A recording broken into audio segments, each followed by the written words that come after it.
para pemirsa dan penggemar Suyanto.id. Mudah-mudahan Anda selalu sehat walafiat. Nah, masih bersama channel pendidikan Anda, yaitu channel untuk berbagi pengetahuan dan belajar sepanjang hayat. Nah, kali ini kita masih berbicara mengenai persoalan narkoba.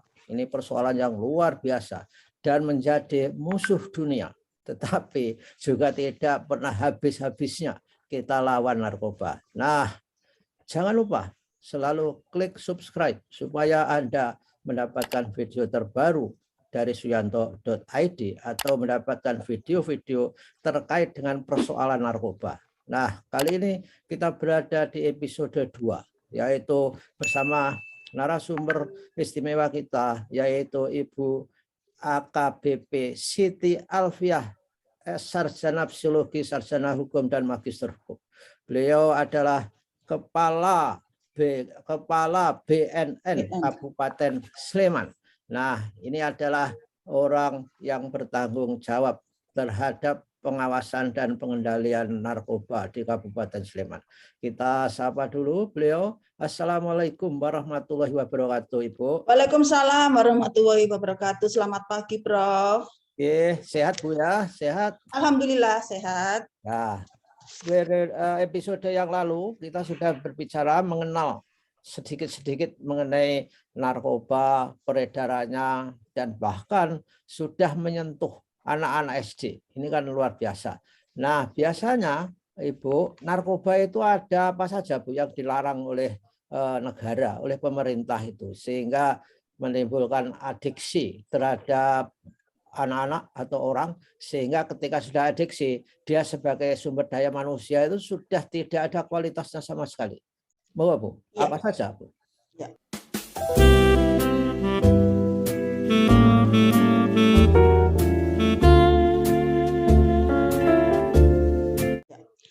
Mohon izin kami sampaikan bahwa untuk jenis narkoba seluruh dunia itu hampir 800 jenis narkotika. Wow. Wah. Yang masuk ke Indonesia 80 jenis, Prof. Oh, 80 jenis. Nah, iya, Bu, yang masuk ke Indonesia. Kok jenisnya banyak sekali itu, apakah narkoba itu sudah bisa dibikin secara artifisial, pakai kimia, perpaduan unsur-unsur kimia, atau dari tumbuhan yang dulunya biasanya kemarin ditemukan di daerah di provinsi tertentu itu, Bu? Gimana? Ya.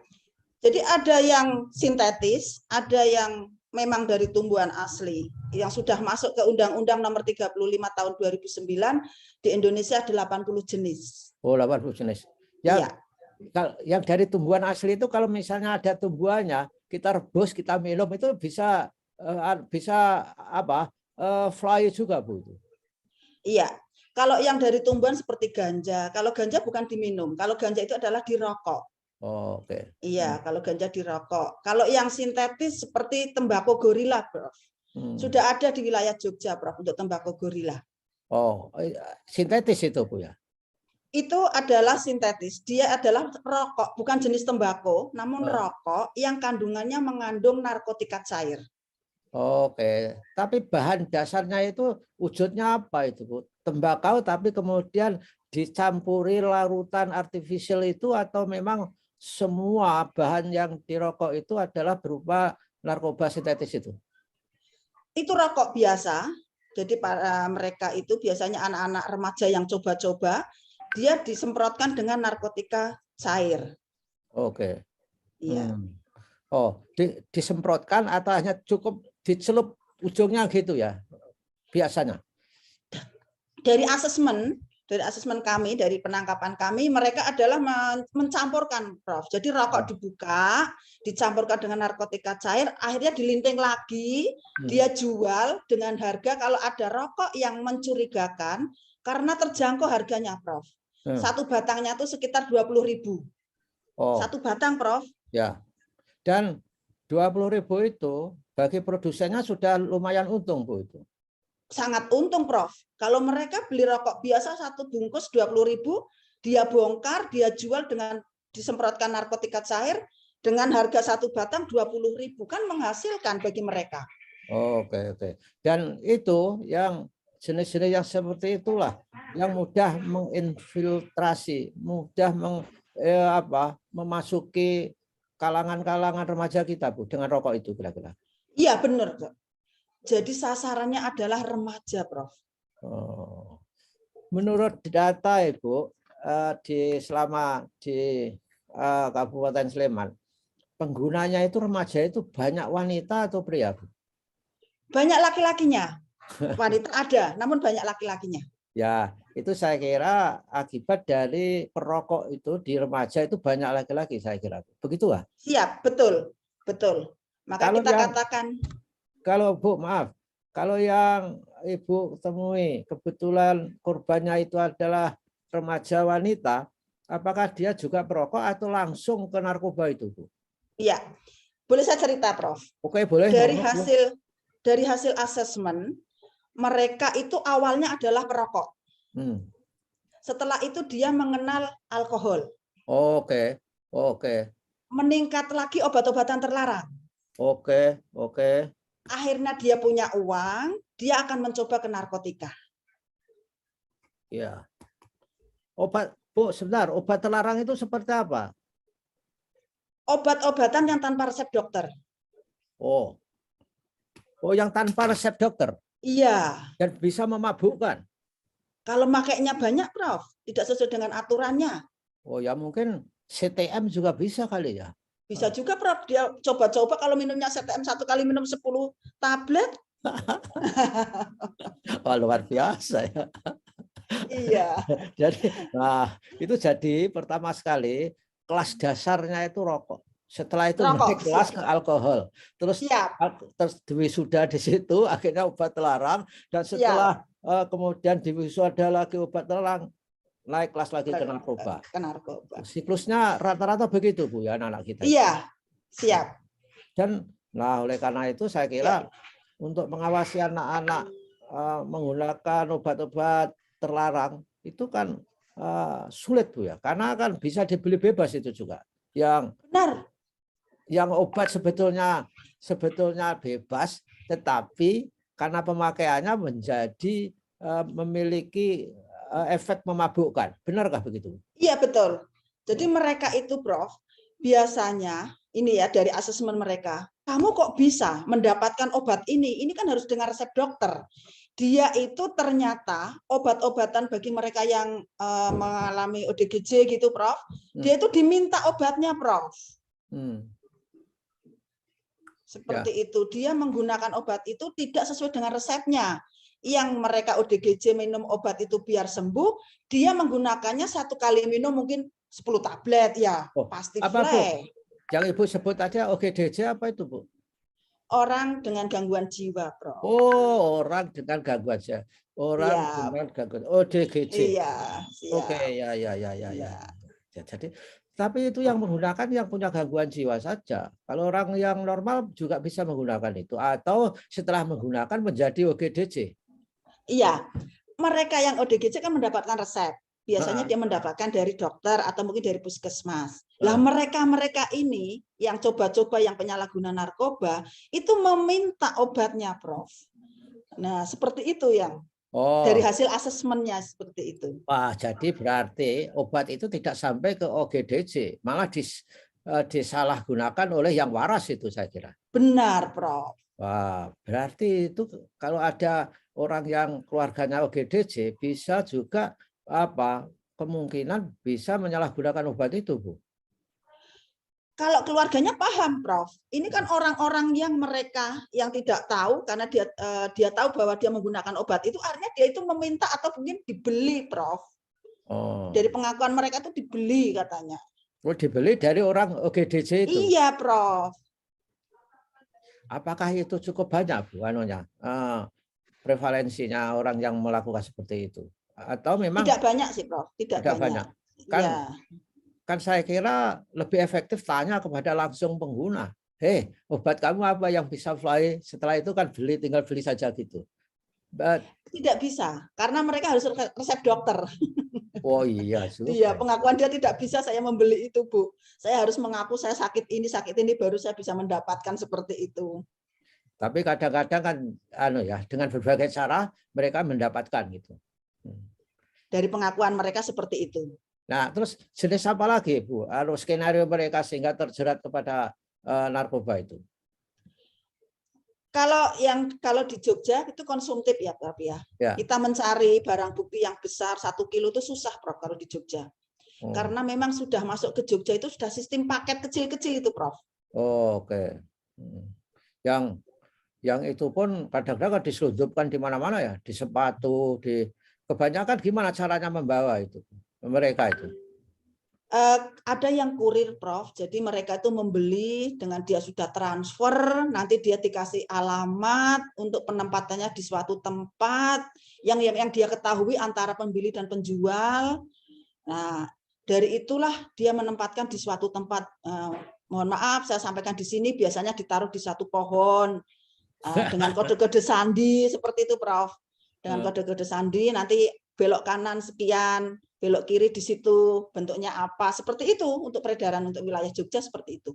Oh, luar biasa ya, sangat rapi mereka. Mereka belajar ilmu intelijen secara mandiri itu, Bu ya. Justru lebih pintar dia daripada kita, Prof. Ya, karena komunitasnya sama, Bu. Masalahnya kalau polisi intelijen kan nginteli banyak orang yang komunitasnya beda-beda. Dia kan satu kerumunan saja. Jadi bahasanya itu sangat-sangat mudah disosialisasikan dan disepakati.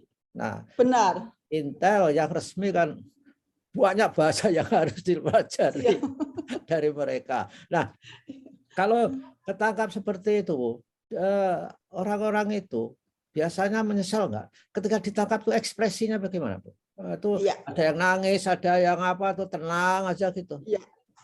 Banyak bohongnya, Prof. Kalau sudah ketangkap itu bahasanya pinter. Ibu, sebetulnya saya itu kemarin mau rehab loh.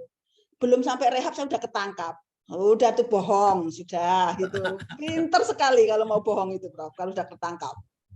Nah, kalau di rehab tuh di mana? Di mana, Bu? Di rehab itu. Rehabnya itu kita punya rehabilitasi khusus atau dititipkan di pesantren-pesantrennya seperti pesantrennya Kiai Deni itu, Bu? Iya. Begini, Prof. Kami BNN Sleman bekerja sama dengan Pemda, kita mempunyai klinik Pratama Rehabilitasi. Oke. Iya, itu di bawah BNN. Kami terbuka gratis bagi mereka dengan sukarela. Misalkan keluarganya ada yang mengeluhkan, anaknya kok ada tingkah lakunya berbeda, silakan hubungi kami. Nanti kami jemput kok. Misalkan takut anaknya nggak mau, nanti dengan anggota kami akan jemput ke sana. Dan itu gratis, Prof. Itu rawat jalan. Oke. Tetap bisa aktivitas. Kalau anak sekolah tetap bisa sekolah. Dia akan tertutup, tidak ada yang tahu. Biasanya kan malu kan, Prof. Keluarga kalau ada yang kena narkoba.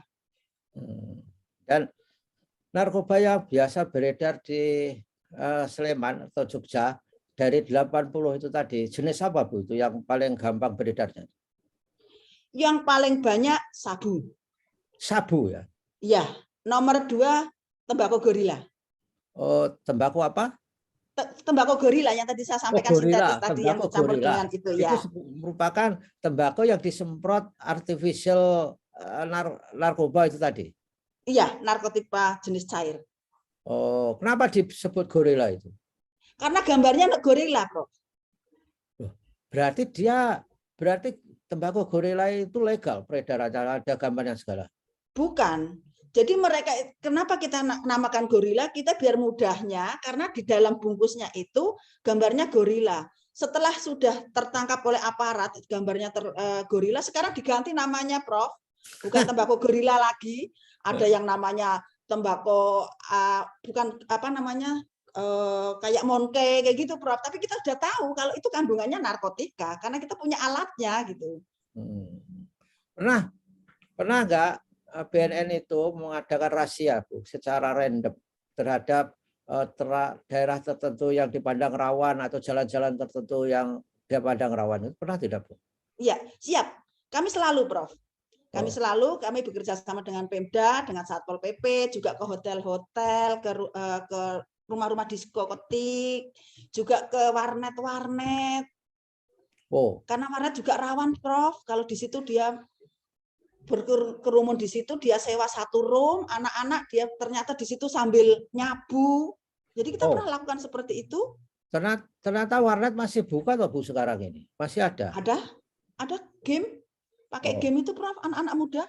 oh ya ya, ya main Game game ya. online itu, Prof. Ya, itulah. Jadi para orang tua kalau anak-anak sudah pulang larut malam itu harus dicurigai. Kalau bagi orang tua, Bu, untuk mengetahui anaknya ini keluar malam ini bersentuhan dengan narkoba enggak, itu gimana caranya? Dicium Ya, keringetnya, dicium mulutnya atau apa, bisa enggak, Bu? bisa, Prof. Tinggal dia memakainya apa.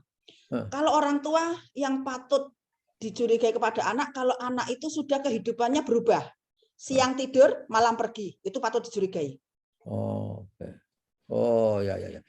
Tapi kan beda dengan alkohol. Kalau alkohol kan jelas ya, baru masuk Ya, itu bisa baunya luar biasa. Tapi kalau ya. narkoba kan enggak menimbulkan bau ya, Bu? Kalau dia menggunakan ganja, bau, Prof. Oh, bau. Sama dengan seperti rokok. Iya. Oh, Beda, juga baunya beda.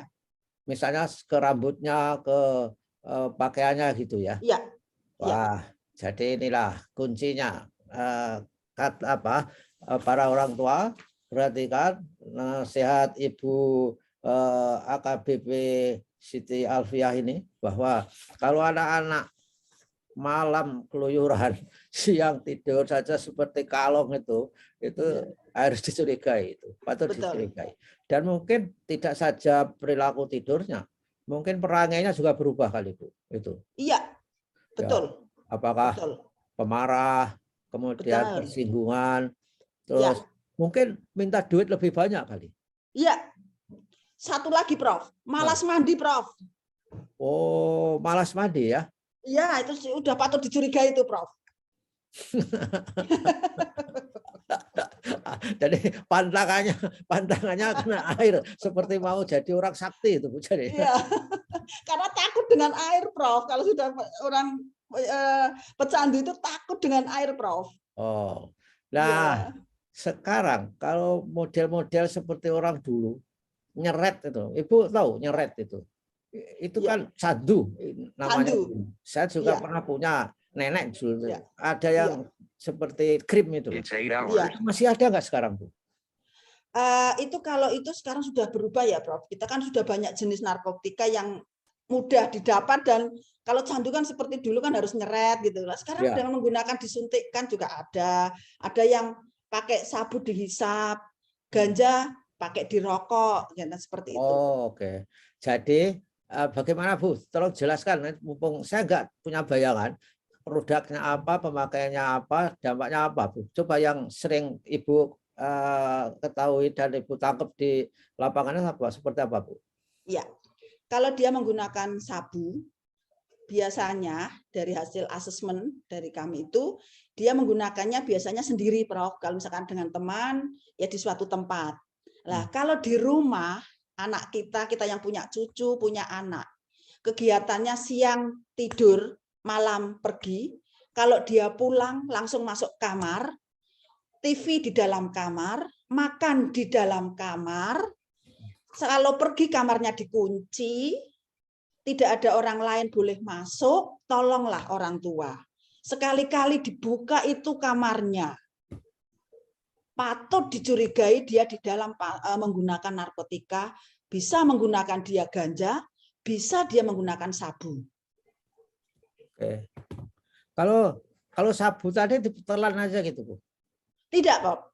Dia dihisap dengan cara dibakar, dia dihisap, alatnya dia bikin sendiri dengan menggunakan botol aqua bekas atau yang botol larutan cap kaki 3, Ya, nanti ya. dikasih selang seperti itu. Jadi orang tua kalau di dalam kamar ada seperti itu jangan dibuang, laporkan ke BNN, nanti kita yang akan selidiki.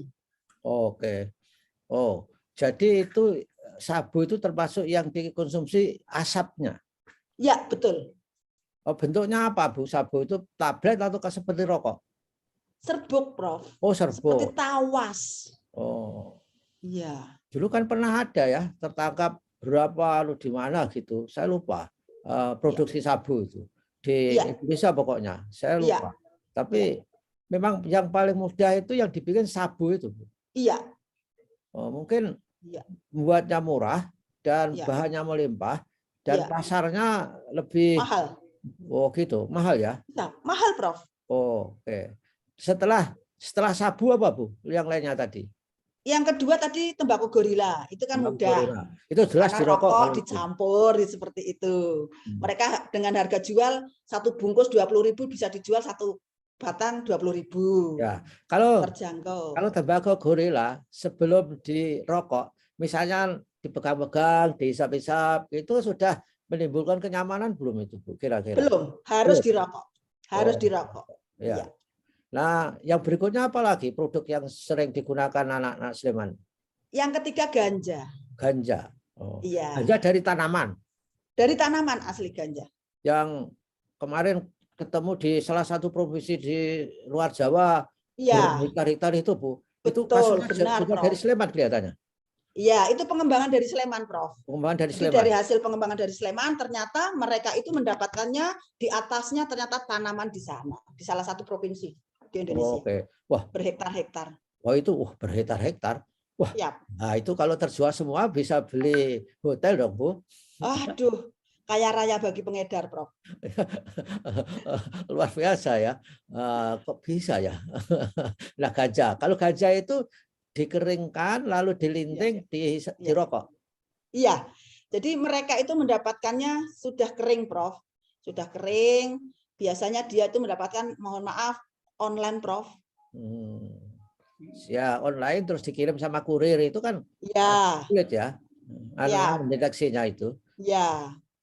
Nah, kemudian yang berikutnya apalagi, Bu, yang sering hanya 3 itu? Iya, yang ngetren 3 itu, Prof. Untuk yang ngetren 3 itu. Jogja. Nah, orang-orang yang misalkan saja apa betul, Bu, ceritanya kalau kita sudah masuk dalam komunitas lingkaran pemakai narkotika itu, kalau keluar itu diancam, ditarik-tarik lagi, betul nggak seperti itu, Bu? Benar, Prof. Dari pengakuan mereka tidak akan mau ngaku siapa di atasnya karena dia terancam. Makanya kita pelan-pelan kita dekati, kamu nggak usah takut, kami ada di belakang Anda. Tetap tidak mau, karena dia takut nanti keluar, dia pasti dicari. Maka jalan satu-satunya saya sarankan, kalau kamu punya nomor HP itu tolong ganti nomor HP. Oke, ya. Karena selalu dihubungi, Bu, ya. Gitu. Ya. Oh, luar biasa itu ya. Dan yang atasnya itu kan tidak tahu di mana, entah di Sleman, entah di Jogja, entah di mungkin justru di Jawa Tengah, nggak ngaku ya? Nggak ngaku, Prof. Nggak ngaku. Sampai di kapanpun dia nggak ngaku. Kami nggak bisa memaksa mereka. Karena juga hak mereka untuk tidak mengaku, nggak apa-apa. Yang bisa menyembuhkan Anda, saya bilang. Oke, ya. Dan ada, Bu, misalkan saja, banyak enggak? Ini pertanyaan terakhir, Bu. Orang tua dengan kesadarannya sendiri menyerahkan anaknya atau alat bukti kepada BNN. Ada enggak? Ada, Prof. Tapi belum banyak. Ya. Iya. Ya, mungkin karena itu dianggap aib mungkin ya. Betul, dianggap aib. Ya, padahal kan harusnya itu merupakan pertolongan pertama yang luar biasa ketika melaporkan itu. Karena kalau melaporkan prosedurnya apa di BNN itu? Diagnosis, mungkin tidak lapornya itu takut juga kalau kena pasal pidana itu apa gimana? Iya, betul, Prof. Jadi begini, saya selalu setiap sosialisasi, setiap dimanapun saya titipkan nomor saya. Silahkan catat nomor saya 08191556-nya 4x9. Itu fungsinya yang pertama. Silahkan bertanya apapun, saya siap. 23 jam saya terbuka, HP saya 1 jam untuk ngecas, Prof. Ya, termasuk bertanya hukuman pidananya bisa. Saya siap ditanya. Nah, yang kedua, orang tua misalkan ingin melaporkan, takut saya menjadi target, takut menjadi saksi, silahkan hubungi saya. Tidak akan saya jadikan target, tidak akan saya jadikan saksi. Anda aman, saya di belakang Anda. Ya. Oh, misalkan tahu rumah sebelah untuk pesta anak-anak gitu misalkan terus melaporkan gitu dilindungi Bu ya. Siap, kami siap lindungi, Prof. Tapi ya memang sulit ya. Orang awam tidak tahu itu bahwa rame-rame itu pesta sabu atau tidak gitu kan nggak tahu ya.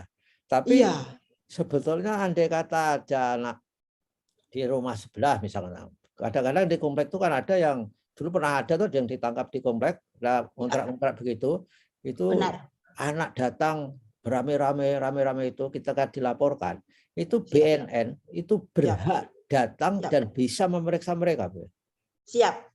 Kalau kami ada laporan, kami berhak, Prof. Oh, oke. Kami berdasarkan laporan, tapi kita tidak menyampaikan ke mereka siapa yang lapor. Kami lindungi. Ya. Lapor kami lindungi. Oh, makanya banyak orang yang ketangkap itu sebetulnya karena laporan masyarakat atau memang itu dibuntuti orang-orang yang pengguna narkoba itu? Kebanyakan dari laporan masyarakat. Wah, luar biasa ya sebetulnya. Ya. Masyarakat itu kesadarannya semakin meningkat. Betul nggak, Bu? Iya, sudah berani melapor, makanya saya titipkan nomor HP saya. Biar mereka tahu, tidak usah takut Iya. untuk jadi saksi. Ya, Bu, nomor HP-nya disebut lagi, Bu, yang pelan-pelan. Iya, boleh, Pak. Ya. 08191 08191 55 55 6-nya 4 kali 66669. 9. Jadi saya ulangi, Bu ya, kalau Ya, siap. melaporkan persoalan narkoba kepada Ibu Kepala BNN Kabupaten Sleman adalah 081 91 55 6-nya 4 kali 9. Ya, siap. Benar, Bu? Ya. Siap, betul. Ya, mudah-mudahan para pemirsa ini juga ikut mencatat. Kalau ada misalnya saja tetangga Anda, ada anak-anak rame-rame datang ke situ malam hari sampai jam 12 malam, siangnya senyap tidur semua. Nah, itu bisa dilaporkan ke Ibu Kepala BNN Kabupaten Sleman. Baiklah, terima kasih, Bu. Mudah-mudahan terima kasih, Prof. Ini ya merupakan informasi yang berharga bagi orang tua untuk membina anak-anaknya menjadi insan yang berguna dan berkualitas. Terima kasih atas kehadirannya dan wassalamualaikum warahmatullahi wabarakatuh. Waalaikumsalam warahmatullahi wabarakatuh.